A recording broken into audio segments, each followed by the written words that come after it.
Welcome to She is Resilient, a podcast for women on their healing journeys who are ready to start living their most authentic and empowered lives outside of survival mode.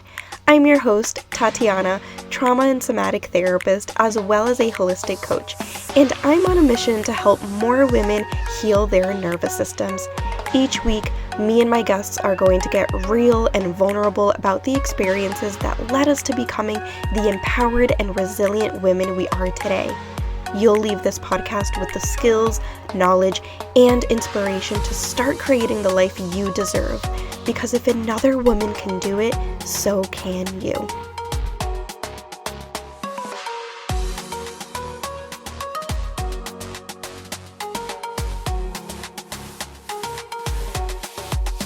Welcome back to another episode of She is Resilient. Today we have Daniela on the podcast. Daniela, welcome. I'm excited to get to know you and hear your story. Thank you so much for being here. Tell the audience who you are and what you do for a living. Thank you so much for having me. It is so lovely. I was listening to your podcast all week, and already I find it so helpful, even though I'm also a mental health therapist. It helps to hear another person's perspective or way of doing therapy. So I loved it. But yeah, so I am a mental health therapist who helps people connect with their intuition and get clear with their deeper purpose. And alongside of that, I'm also an empowerment coach. So, exactly what that sounds like, I help empower people to level up and achieve their goals. Wonderful. That sounds amazing. So tell us a little bit about how you started your own healing journey and some of the things that you've been through that helped you become the woman that you are today, the empowered woman that you are today. Well, too many things, but for the sake of this podcast, I will stick with the what I feel has been the major one for me, which is when I moved here to the States from Peru at 4 years old. I've always been the quite the sensitive child, and that move was such a shock to my everything, to my system, to my world, that I found myself, I didn't know this until much, much later, but I actually ended up having selective mutism for I might have been a whole school year. I think I was in the first grade. I did kindergarten. Obviously, I needed to learn English, but I remember picking it up fairly quickly. But I think it was first grade that I ended up having selective mutism.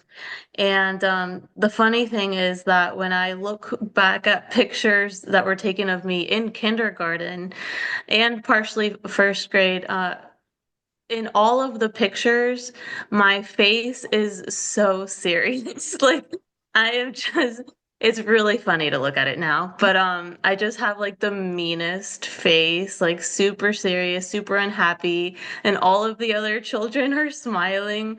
But anyway, so that was almost like a rude awakening for a child that young, being in the safe haven that I lived in Peru, and then drastically, overnight coming to somewhere very new, having to distance myself from the family that I lived with in Peru. We had to get separated.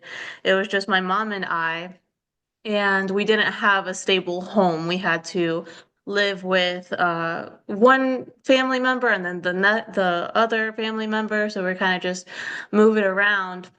And to me, they were strangers because I hadn't ever met them before because they had moved to America earlier than we did. And I think that, some of them had met me when I was a baby, but of course, I don't remember. So they were strangers to me. And for me being a shy kid, it was uncomfortable to say the least. But anyway, so from then on, we're immigrants, which means that my mom had to hustle and she had to work two.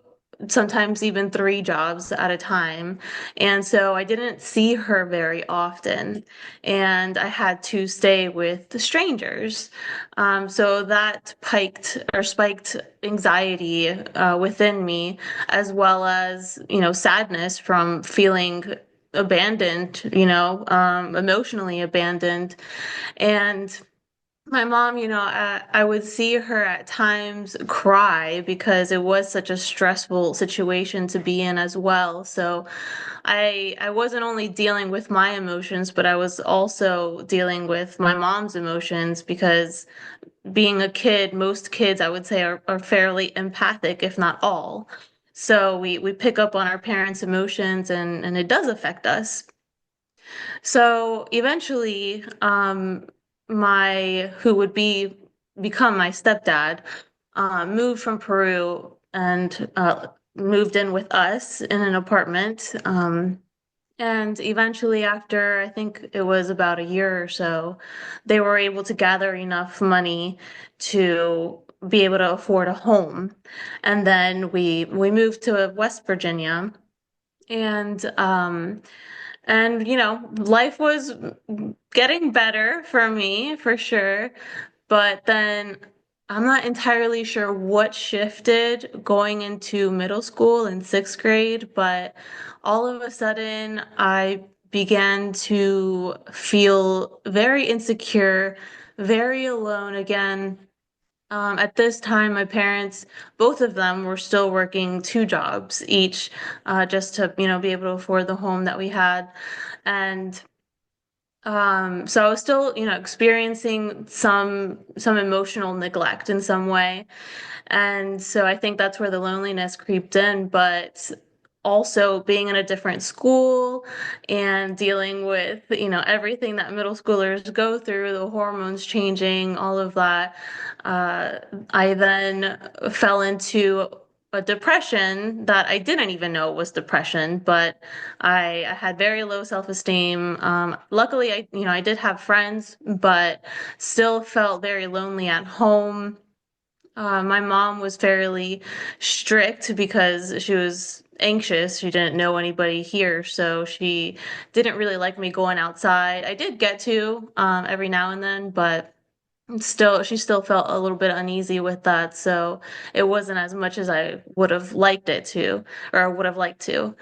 So anyway, so in middle school, that was pretty tough. And then fell into depression. And then in high school, I believe freshman year was a little bit better, but sophomore and junior year, I fell into what would be major depression because that's when some suicidal thoughts started occurring. And once again, I wasn't sure why. I just knew that I was going through it. And being an introvert, I kept everything inside. I didn't really speak about it or express any of my internal struggles with anyone. So my parents, also being Hispanic, mental health isn't really talked about. So they didn't know to ask me certain questions. They just thought that I was the typical teenager wanting to be alone in my room. So, um, so then, kind of dealt with that on my own. Luckily, I overcame it after some time.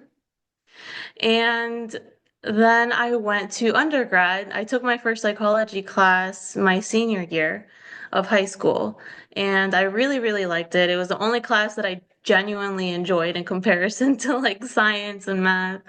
So I was like, all right, I think this is something that I could do. And I went to my undergrad, majored in psychology, came out with my BA. And then I decided to pursue my master's. But during my undergrad, I was very, very blessed that one of my then friends gave me this book. It's called A New Earth by Eckhart Tolle.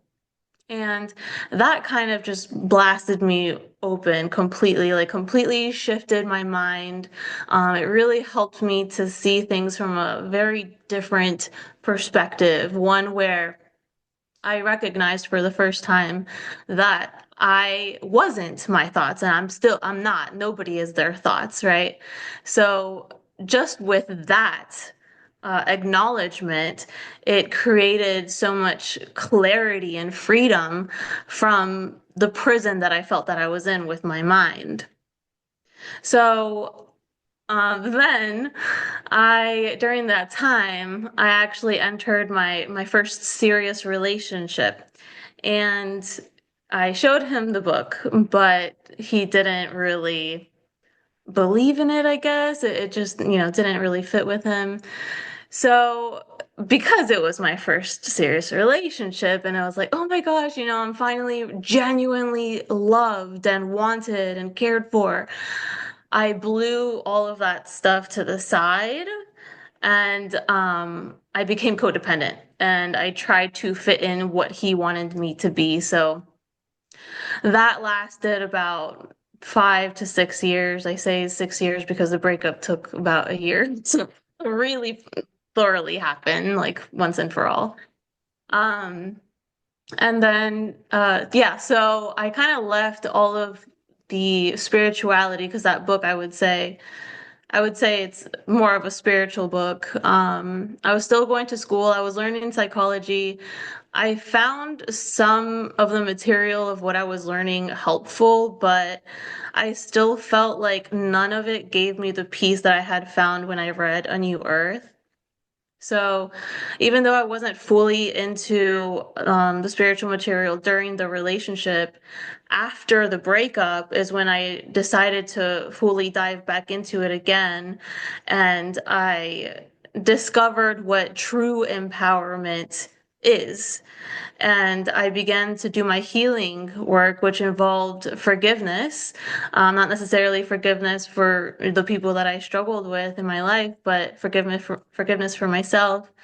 And I felt like I had found what I was looking for the entire time, like my whole life basically, just really wanting peace and freedom. And so that is when I began to incorporate more of that spiritual or transpersonal psychology framework into the way that I work with clients as well. Wow. Oh my goodness, what a journey. Yeah, on journey.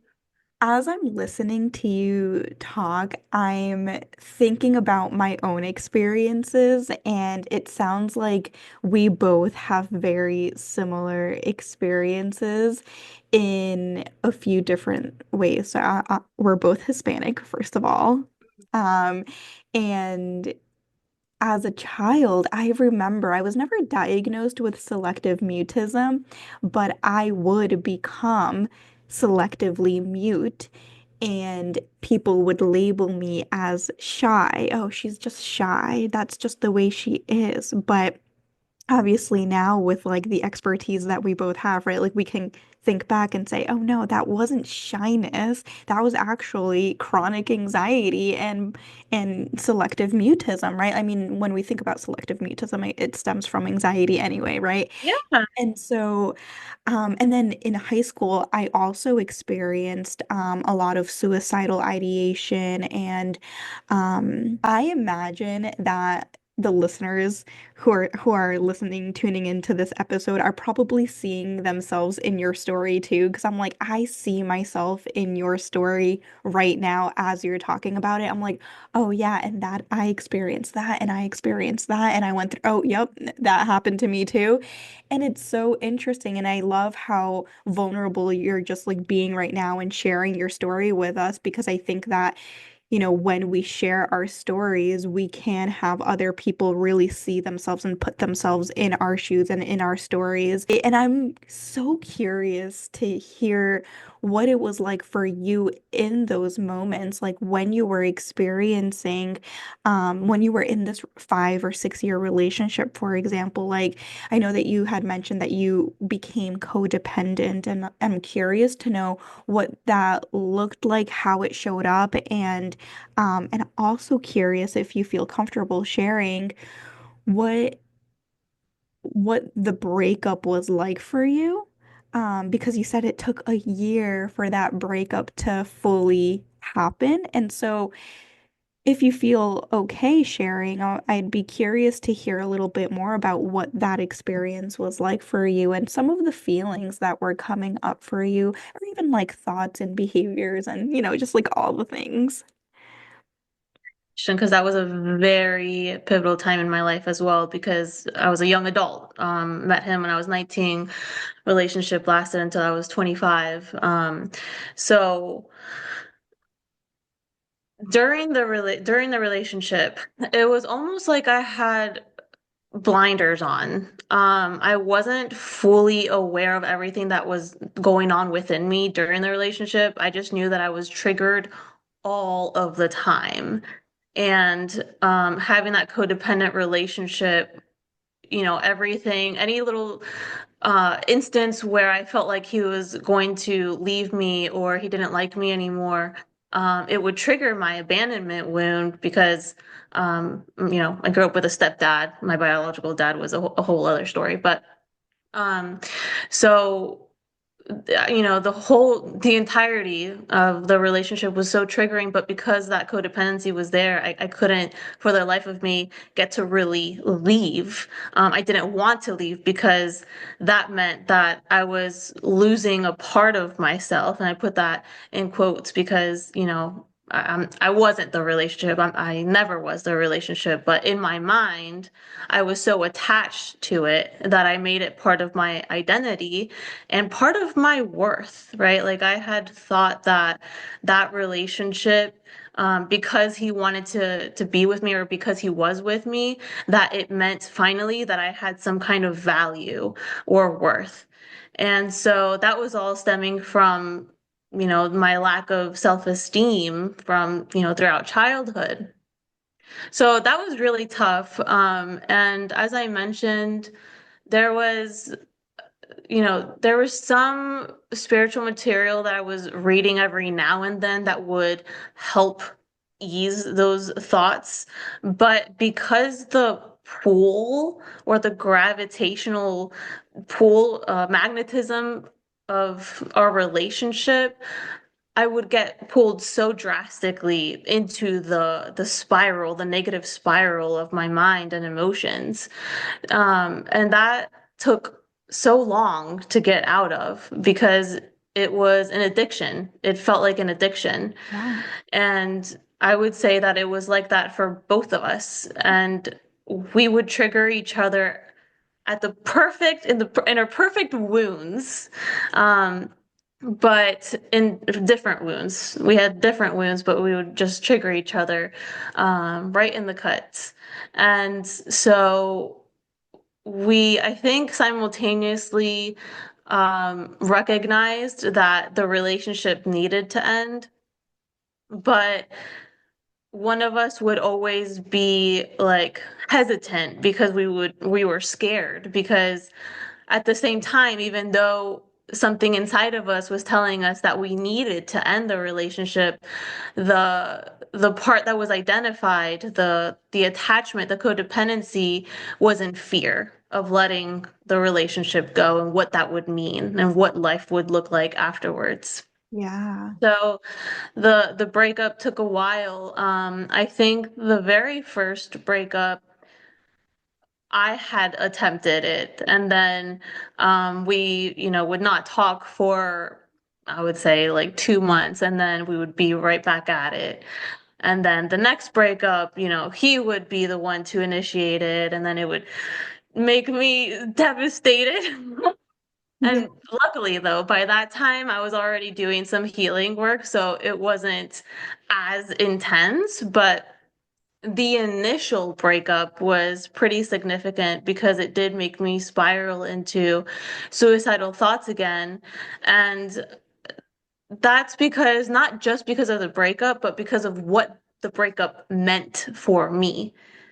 The breakup for me meant that I was no longer worthy. Hmm. I no longer was wanted. I didn't have a value anymore. Hmm. So it was, all of the childhood core beliefs coming up to the surface and making me feel like, well, why am I here? Hmm. So I quickly recognized that And I said to myself, well, you have two choices, right? Like you could really end it if you really want to.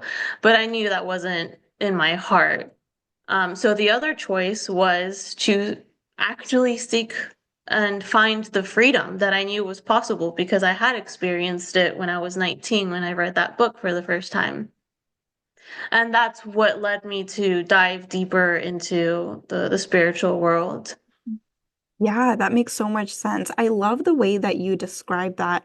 And I'm curious to know what told you that the relationship needed to end. I know that y- there there were moments where you were like, okay, I need to break up. You know, but I'm wondering, like, when you're in it, sometimes you don't always have that awareness. And I know that you said that you had been kind of like reading some books and also you were already in your healing journey. But I'm also curious to know, like, what were the thoughts or signs or feelings that actually told you, okay, this needs to end. This is no longer a healthy relationship.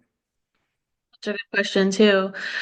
So, actually, for me, it was, I think it was the end of year three of us being together, maybe early on in the fourth year, where my mom had actually found this astrologer in Spain, and my mom had gotten a reading done for herself, and she was going through a divorce. Um, I think maybe close to that time. And she found it so helpful for her. She was like, you should do this, with your relationship. And I was like, all right, why not? And the astrologer was able to pinpoint such specific things that were going on within the relationship and all of my triggers and all of my wounds. And I was just so mind blown that she was able to gather so much from the relationship. And ultimately at the end, she didn't tell me what to do, but she told me what the relationship would look like if I continued to stay. And I didn't want that for myself because I knew that it would I would be very unhappy. And in a way, I would be betraying myself.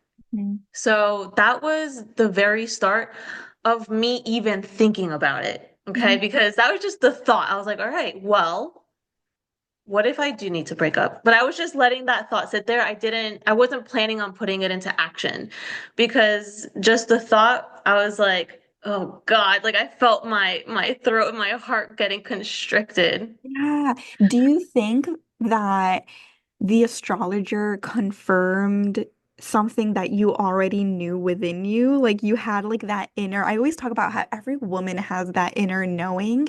And I wonder if like hearing those words was like, ooh, it hit deep because it like confirmed something you already knew. Yeah, absolutely. 100%. Yes.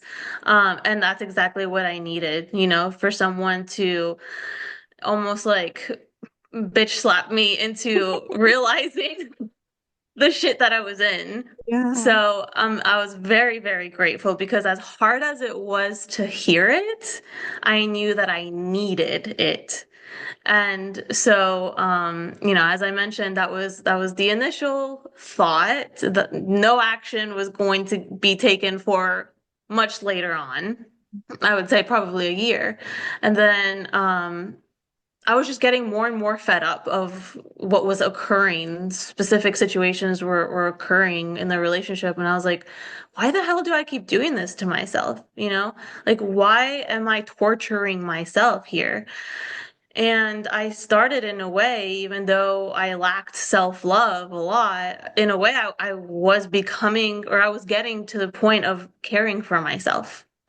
And just that little glimmer of care for myself began to be the catalyst for my initiating the breakup. Yeah. And yeah, that was a huge turning point in my life because I'm sure you know yourself, relationships are, I would say, the most significant part of our life. It can be so transformative, both negatively or positively, that whatever we choose to make it so. But it was very eye-opening for me, and it was the first time in my life that I was finally choosing myself. Wow. Breakup happened, yeah. So tell us about that journey. Once you started to choose yourself, once you ended this relationship completely and you started to honor yourself a little bit more, what did that look like? I know that you had mentioned that that's when you sort of started to rediscover your spirituality and kind of diving into some of the other things. Tell us a little bit about that. Hey there, if you're looking for daily somatic practices to add to your toolbox, I'd love to introduce you to my somatic bundle where I guide you through over 30 somatic tools and practices that support your nervous system by creating the safety that your nervous system requires to move out of survival mode. Just click the link in the show notes and you will get immediate access to my library of tools. See you there. Yeah, so after the breakup, I was obviously depressed for some time, but I something inside of me, I think it was my intuition or my soul, whatever you want to call it, was telling me that just to stay strong and to keep at it, and that there's something huge for you at the end of this. And I would find solace in books that I would read, posts that I would see on social media of people, that I loved, spiritual teachers, Eckhart Tolle, Byron Katie. Um, and that I feel like was what really, really helped me move through it. I'm so curious to know for you, what is spirituality and what does that look like in your life? So spirituality for me is non-religious. Mm. There was a research study that I read quite some time ago, but uh, it asked people of whether spirituality for them meant religious or non-religious, and the larger majority of people it meant non-religious. So I'm glad that most people do consider spirituality as non-religious because that's the way that I use that term. And what it means to me is just looking beyond the mind and body. That's really it. It's realizing that we're not our thoughts, we are the observer of our thoughts, right? Because if we were our thoughts, we wouldn't be able to observe them. We would be it, right? Just like you are not your phone or your water bottle, because if you were it, you would not be able to observe it, right? So a natural separation or distance is there between us as the awareness versus the thoughts and the emotions that we also experience, right? We experience having a body, we experience life, we experience nature, but we are not essentially those things. So for me, it's like, okay, well, what are we? And what I've felt like I am, at least in meditation, when I really let myself go deep into my heart instead of my mind and connect, I would say, my soul or my intuition, I feel like we are stillness. Like we are just this energy that exists. And that's it, just pure consciousness, and that's it.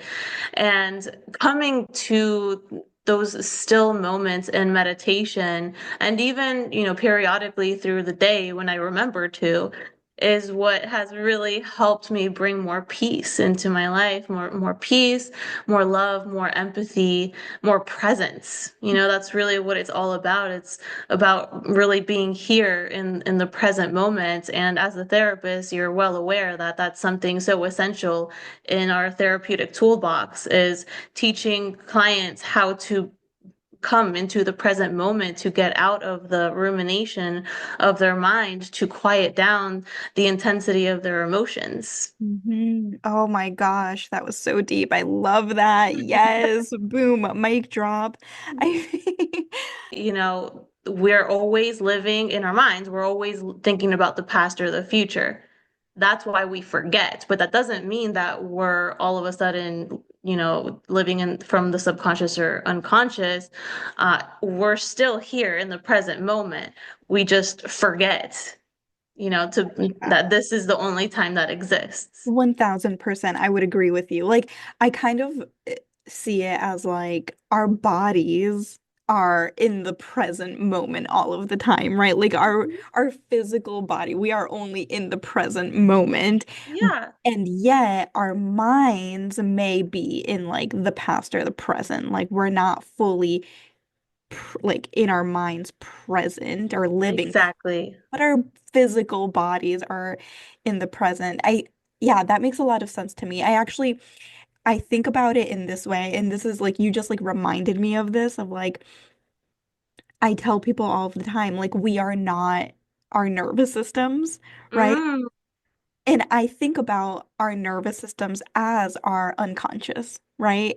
And so that makes a lot of sense to me when you put it in that way. I was like, oh, right, okay, the nervous system, like we are not our nervous systems. It's almost like our nervous system has like a mind of its own, right? But yeah, like who we are is like who we choose to be and like if we're living consciously then that is who we are versus like our unconscious behaviors or patterns or whatever might sneak in, but like that doesn't define us in a way. What defines us or is who we are consciously. absolutely. I couldn't have said it any perfectly.